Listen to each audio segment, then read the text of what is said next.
If you drive a Volkswagen Passat, this is how you take the fucking door handle off. There's no bolt, nothing. Take a pick. There's a hole right here. Stick it in there.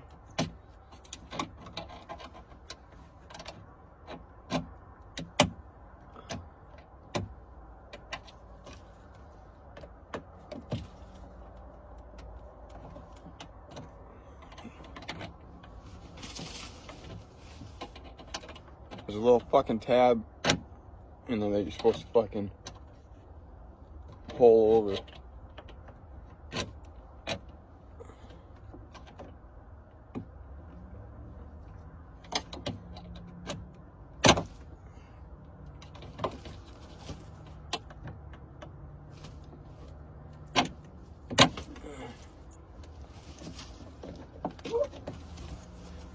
I think I may have got it.